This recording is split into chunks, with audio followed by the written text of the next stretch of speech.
I read our scripture today from Exodus 3, 1 through 14. Now Moses was keeping the flock of his father-in-law, Jethro, the priest of Midian, and he led his flock to the west side of the wilderness and came to Horeb, the mountain of God. And the angel of the Lord appeared to him in a flame of fire out of the midst of a bush. He looked, and behold, the bush was burning, yet it was not consumed. And Moses said, I will turn aside to see this great sight, why the bush is not burned. When the Lord saw that he turned aside to see, God called to him out of the bush, Moses, Moses. And he said, Here I am. Then he said, Do not come near. Take your sandals off your feet, for the place on which you are standing is holy ground. And he said, I am the God of your father, the God of Abraham, the God of Isaac, and the God of Jacob.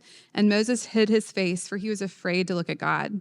Then the Lord said, I have surely seen the affliction of my people who are in Egypt, and have heard their cry because of their taskmasters. I know their sufferings, and I have come down to deliver them out of the hand of the Egyptians, and to bring them up out of the land to a good and broad land, a land flowing with milk and honey, to the place of the Canaanites, the Hittites, the Amorites, the Perizzites, the Hivites, and the Jebusites. And now, behold, the cry of the people of Israel has come to me, and I have also seen the oppression with which the Egyptians oppress them. Come, I will send you to Pharaoh, that you may bring my people, the children of Israel, out of Egypt. But Moses said to God, Who am I that I should go to Pharaoh and bring the children of Israel out of Egypt? He said, But I will be with you, and this shall be the sign for you, that I have sent you. When you have brought the people out of Egypt, you shall serve God on this mountain. Then Moses said to God, If I come to the people of Israel and say to them, The God of your fathers has sent me to you, and they ask me, What is his name? What shall I say to them? And God said to Moses, I am who I am. And he said, Say this to the people of Israel, I am has sent me to you. If you haven't been here with us the last couple of weeks, that's okay. We'll jump right in, just kind of like catching you up here. We have in the first two chapters, like seemingly, if God was going to do something, it seems like the plan's gone wrong. Like seemingly, where like we thought we might be headed, it seems like it's falling apart. But before I like jump in too far, I want you to think about something with me. I want you to think about what it'd be like to encounter God. Maybe you've had an encounter with God. Maybe you have met him in a place where it was undeniable that you were there with God in his presence, knowing that he was there. I want you to think about what it was like, what maybe surrounded that. And if you haven't had an encounter with God, I'm praying that you will today. Because that's what we see with Moses as he stands before God in this very unique scene and situation. What would it be like to meet God like this? And we're gonna walk through this story today. So I watched a video not that long ago, and I don't know where I caught it at, but it was one of those videos that makes its rounds, and it was this guy, Patrick Mahomes, supposedly. You know who Patrick Mahomes is? He's like the best quarterback in the NFL, maybe. Plays for the Kansas City Chiefs. And here's Patrick Mahomes, supposedly, showing up at a mall, and he's walking around the mall, and as he's walking around the mall, like, one by one, people start to go like, is that him? Is that him? And one by one, people start to go up to him. He's walking around, he's got the security guard, and they start asking for autographs. Then they start asking for like selfies with him. And as this like starts picking up steam, they're like, that's him. And next thing you know, like just it's pure chaos. People are just like flocking to this guy. The catch of the video was it wasn't actually Patrick Mahomes. It was this lookalike guy who had hired a security guard all to like film this video of what was supposed to be Patrick Mahomes and what it was like to be him. And the guy walked out and he's like, I'm so glad I'm not Patrick Mahomes. This would be a horrible life to live like this, that people just like go crazy when they see me. But all that was a ploy. It was a case of mistaken identity. I kind of feel bad for the kids that were like, got his autograph. They still think like, I got Patrick Mahomes' autograph. But then it was kind of funny to watch the reactions and see what people did. So this was a case of mistaken identity. And when you get to Moses' life at this point, we see that Moses has a case of mistaken identity. That's really like an overarching theme. One of them that's happening here is Moses' identity. It's not that this isn't the real Moses. It's that this Moses doesn't really know who he is yet. He thought he knew who he was. In fact, today I want to take you through 5 identity statements. The first 2 are going to be Moses' identity statements. Moses thinking he knows who he is and finding out he's completely wrong. So this story is a story about an identity, the identity of a man, and a story of God meeting this man, a story of an encounter with God. In Acts chapter 7, Stephen gives us the background of Moses' life, and he says that Moses grew up with this incredibly privileged way, and when he had grown up and reached 40 years old, he went out to his people, and he thought, I'm going to deliver them. So he sees one of his Israelite brothers being mistreated, and he just goes in and knocks out the guy and ends up killing him that was mistreating this Israelite brother. And Moses is like, hey, you're welcome. And the guy's like, he must not have felt the gratefulness, because next thing you know, this is spread around that Moses has taken out an Egyptian. And when he shows up again to help someone out, they're like, no. Who made you ruler and judge over us? And he finds out that everyone else knows, and he takes off and he flees to the desert. There in the desert, Moses takes on a new identity. So he starts with this identity. Here's the first identity statement. If you would ask Moses, who are you? When he was 40 years old and he went out to his people, he would have said, I'm a deliverer. That's who I am. I believe that God has put me in this palace and in this place and raised me up in a way so that I can go and deliver my people. I'm a deliverer. But then it fails and it goes completely wrong. He becomes an enemy of the king and he runs away. And that identity is no more. Then he's in the desert. And I brought this up last week where I focused in on verse 21 where it says, this is chapter 2, Moses was content to dwell there in Midian. Moses was content, meaning when you're content somewhere, you're like, I'm good right here. I don't need anything else. Like whatever future I had envisioned, like I'm good here, right? I don't know when you get content. For me, I get to the water somewhere at the lake or the ocean, and I'm like, I'm good. Like whatever future I was envisioning, I'll just sit here a while. So maybe you have a place of contentment like that, or can think where you've reached a place of contentment like that. And if you would have said to Moses at that time, here's the second identity statement, Moses, who are you? Moses would have said, I'm a shepherd. Moses was content. He didn't see a future any further than that. So here in these first 2 chapters, Moses thought he was a deliverer. He thought he was a shepherd. And all this time, like again, if you make this story into a movie, then you're watching the first couple chapters and you're like, I don't understand where this is going. We know the end story, so like we can't think about it like that. If you know Exodus and got to know the story of Moses, you're like, it's hard to like reset your brain. But if you do, you think about it like if it was a movie. I had a class here at UGA in my undergrad. It was a film class, and my teacher talked about the idea of when making a film, most filmmakers in the first 5 minutes will bring out the protagonist, and they'll obviously it's a huge, huge thing to like pinpoint who they are, but not just who they are, but set them up to where they are like a hero to begin with. Like you want to see them like do some good things. If you watch the movies Rocky, you'll see this happen with Sylvester Stallone, as he always is doing some kind of like good thing, and all of a sudden you're like, that's my guy. That's my guy. That's the hero of the story. I can tell he's the main character. And so you're reading through Exodus, and if it were a movie, you'd be like, okay, this is a disaster. I thought Moses was the hero of the story, and it doesn't seem like he's done anything good, and now he's this shepherd. What's going on? Well, we don't actually get the main character till chapter 3, and the main character shows up in a bush. The main character is God in this story, and that's one thing that the writer goes to links to kind of make sure it's right there, but maybe you have to look a little bit too. That the actual main character in the story is God, and he shows up in this bush, and it's like it's actually been him all along that's been working, but it's been hard to see. We talked about that last week. It's the hidden hand of God that's taken place. For Moses to have been saved, for Moses to have been drawn out and taken under the household of Pharaoh, to be raised up, all those things were God.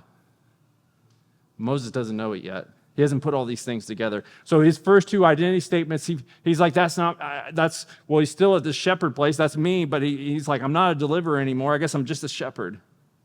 And he meets God here at this burning bush.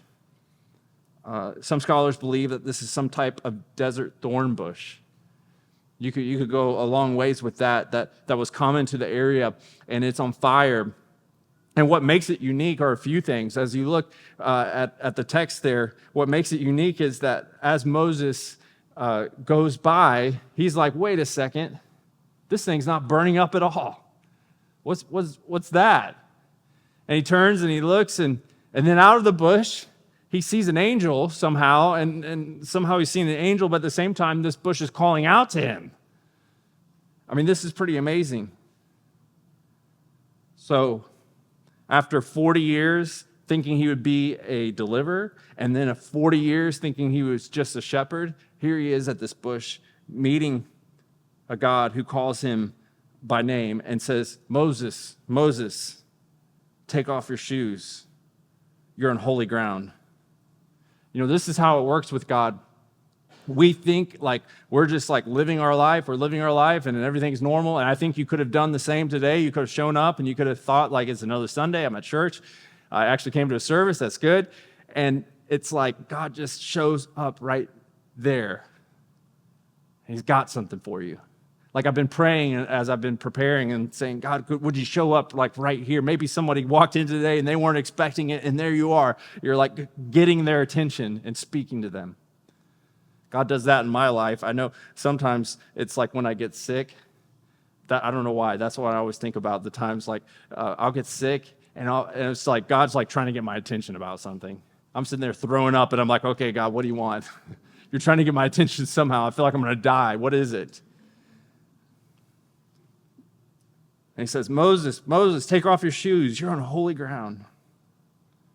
Several years ago, I was working with this ministry. We were in Greenville, South Carolina, and we were at this like old church building. And this ministry had like taken over this old church building, and they had a program for kids that needed extra tutoring and other like services, things like that. And we were helping for the day, and I was assigned to like this 9-year-old boy, and I was his like helper, tutor that day. And I was teaching him or helping him read.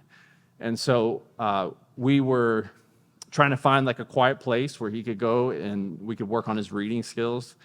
And we kind of like wove around a back hallway and found this room. I was like, hey, this works. Does this work for you, buddy? He's like, yeah, great. So we walk in, but as we walk in, there's a sign. I didn't pay much attention. And I just walk in. I'm like, hey, let's sit over here. And then I look, and he's like, nowhere to be found. And I'm like, where did he go? And I go back a little ways, and he's just gotten his second shoe off, and he's now walking in the room. And I was like, what's going on? What are you doing? And he pointed at the sign. I went back and like looked at the sign. It said, you're on holy ground. Take off your shoes. And this church had made this like prayer room, and they had used this call in Exodus to be like, hey, this is going to be holy ground for us and to pray. And my little guy that was with me, he was like taking it seriously. He was like, okay, I'm taking my shoes off. I'm coming in the room. And so I'm on holy ground. Moses got this call from God to take off his shoes because he was entering a place where the presence of God was there, and it could not be missed. Many believe, I believe, that this is actually Jesus meeting Moses in a bush. It's a theophany. It's just a doctrinal word for Jesus, the pre-incarnate Jesus showing up in the Old Testament. Because in some ways, this person is distinct from God, but at the same time shares all the characteristics of God to say that he is the I am. And so I believe that is Jesus showing up here to meet Moses at this bush. And so here's the third identity statement. It's I am who I am. We're going to just kind of go through this as God shows up and introduces himself to Moses. What's it like to encounter God? What's it like when you've encountered God? I'll go back to that original question. Moses has had this mistaken identity up until this point, and let's see what happens. Let's kind of unpack like how Moses changes from this encounter. God really needed to wake him up, and he does it through this burning bush. And he calls out to Moses by name. He says, "You're on holy ground. Take off your shoes." I want you to think about what it's like to encounter God. How do I know if I've encountered God? Well, there's two things you see when you encounter God. First of all, it's completely scary. It's complete. You're in complete fear, but you're in complete intimacy. It's fearful and personal. It's a fearful event because when you encounter God, you realize all your inadequacies. You realize where you don't measure up to a holy God that's perfect. I think about, again, that whole idea of how you just living your life. I think about James and John, who were fishermen, and they were out fishing, and Jesus shows up one day, and as they're fishing, he says, "Hey, come and follow me," and their whole life changes forever from that point on. And it's just a regular day, and next thing you know, their life it changes forever. And Peter's in the mix of all that. In Luke chapter 5, Jesus tells them to go put out for more fish, and when they do, they catch all these fish. And Peter comes back, and Peter's he's freaked out. It says he falls on his face in front of Jesus, and he says, "Whoa, woe is me! I'm a sinful man." When you encounter God, it will be fearful at times, but it's also very personal. Moses hears God's voice.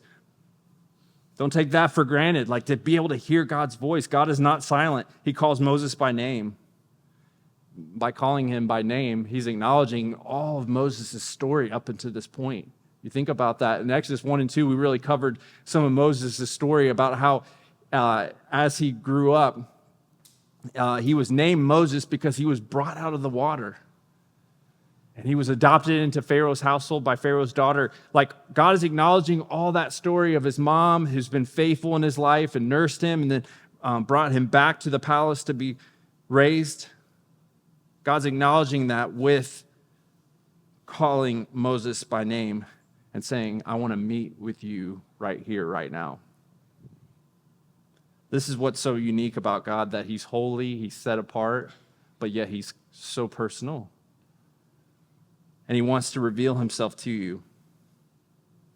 So God interrupts Moses' life. He's completely content as a shepherd. This bush changes the trajectory of his life. But Moses has lots of questions, as I'm sure any of us would.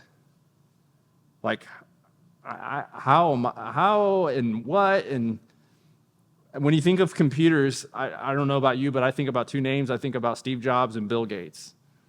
And Bill Gates, I had read a story about him where when the internet first started really going in the early 90s, Bill Gates was like, "Hey, we're not going to be a part of this whole internet thing.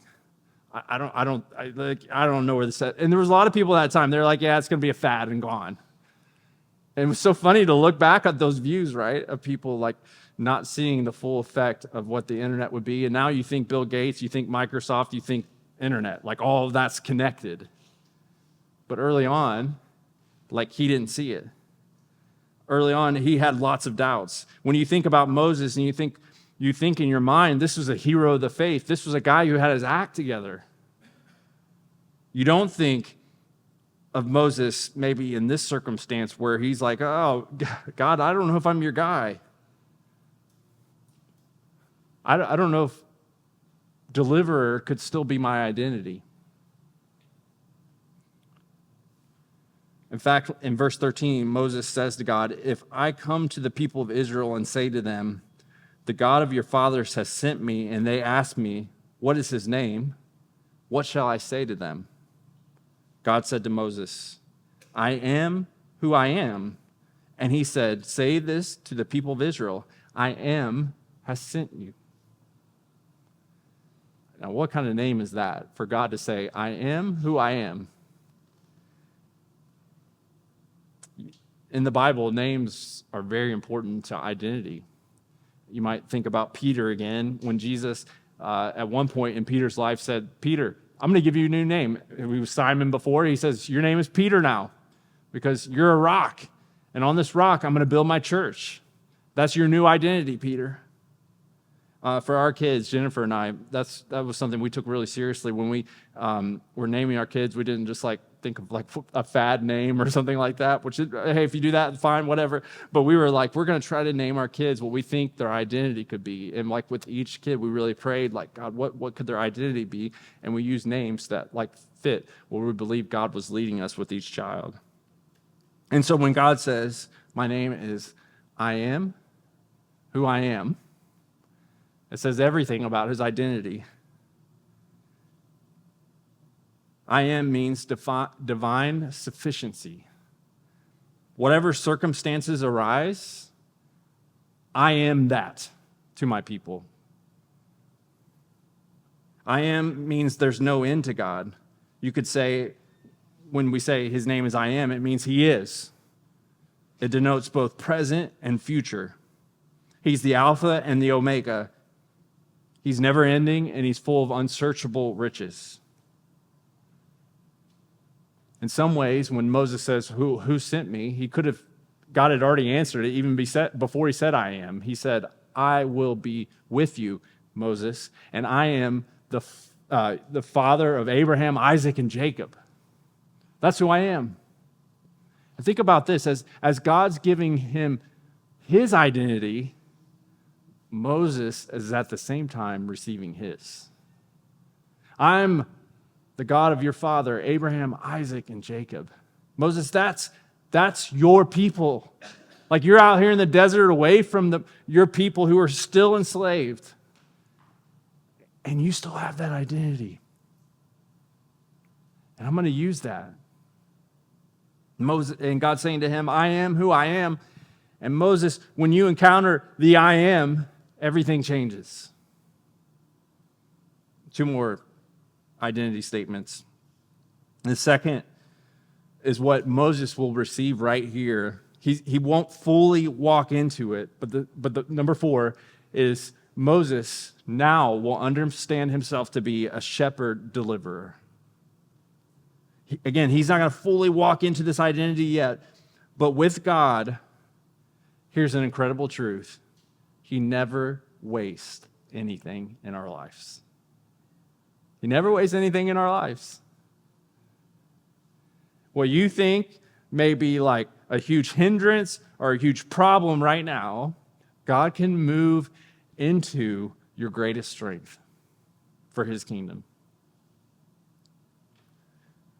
So when Moses says, I'm a shepherd deliverer, there's a new sense to it.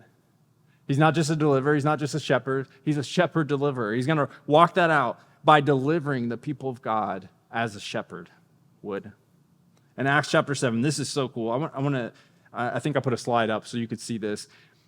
In Acts chapter 7, again, I've referenced this several times where Stephen's telling the story of Moses.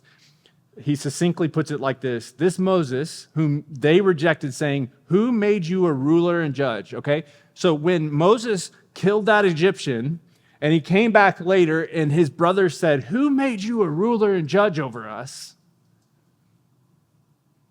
And he fled, and he's like, my life's over. Here's what Stephen says. This man God sent as both a ruler and redeemer. And I put it in brackets there, shepherd and deliverer. God sent him in his new identity by the hand of the angel who appeared to him at the bush. by the hand of Jesus there at the bush, Moses is given a new identity because he's encountered God. He's met God there. And he'll never be the same again. Now, let me give you, here's 2 ingredients that are necessary for Moses to know and walk out his identity. These are 2 ingredients we have to have in our life. If you want to know and walk out your identity, number 1, you have to have your character forged like Moses did. He spent 40 years in the wilderness. He spent 40 years sitting on, like the greatest defeat of his life. And in that time, God was working on his character. I have no doubt. You see this in the life of Joseph, and you see it in many other biblical heroes. That God works on our character in the wilderness. And number 2, you have to encounter God. You see, when Moses tried to walk out his identity as a deliverer, it was not with God. When he tried to walk out his identity as a shepherd, it still was not yet with the presence of God and the blessing of God. It was not until he encountered God at a bush and he said, "Here's, Moses, what I have for you, what I want for you to do." I love how the great preacher Dwight Moody put it. He says, Moses spent 40 years thinking he was somebody, 40 years learning he was nobody, and 40 years discovering what God can do with a nobody. That's how we kind of see Moses' life chopped up there. 40 years in Egypt, thinking he was going to be a deliverer, and then 40 years in that wilderness until he meets God as an 80-year-old man. Like, what's left with me to do in my life? I'm 80. And God's like, no, I got plenty for you, Moses. Here's the 5th identity statement, and it's not in the story. The truth is that Moses would have never known his identity as a shepherd deliverer apart from encountering God and seeing God for who he is. Well, we will never be able to see our identity clearly until we see God clearly. We will never be able to fully know who we are until we know the God who created us. Of utmost importance is to know who God is, and then of secondary importance is to know who we are. But it always is shaped by our Creator. Moses met God in a burning bush, and we may not have a burning bush, but it may be this very day that God wants to meet with you. It may be in another moment. You may see God working in a way in which he meets you there and has some identity for you to walk out. But here's the 5th identity statement. In John chapter 8, Jesus was speaking to those who opposed him, and he said, "Before Abraham was, I am." It was very clear what he was saying. In fact, it was so clear that the people who heard it tried to kill him because he was making a statement that equated himself with God. And Jesus said, "Before Abraham was, I am." That was me. That was me at the bush. And here's what's so incredible about that. That Jesus, from that just a little bit of time later, he would be the ultimate Moses, the greater Moses. Jesus would, as our shepherd, deliver his people to the greatest rescue of all time. On the cross, Jesus delivered us out of sin and bondage through his sacrifice. And as a greater Moses, he shepherds and delivers his people.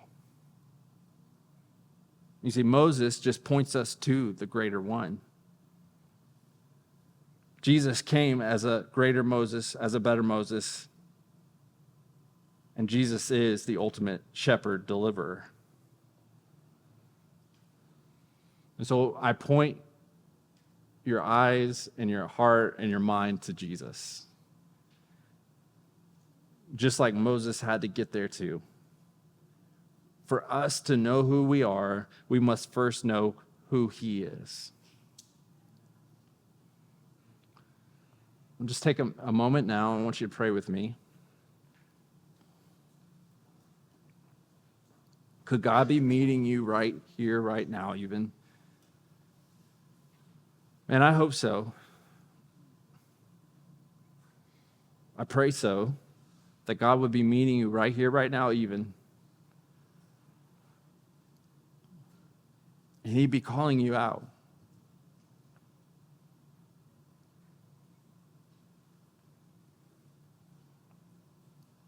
And if not right now, maybe this week as you're walking to class, maybe this week as you're in the middle of a lunch break,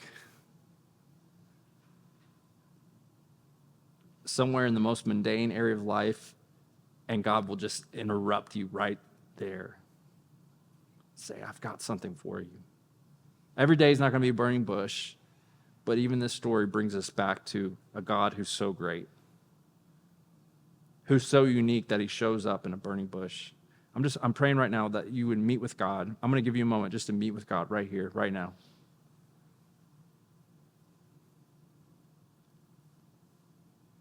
God so desired to reveal himself to Moses that he does so in a bush.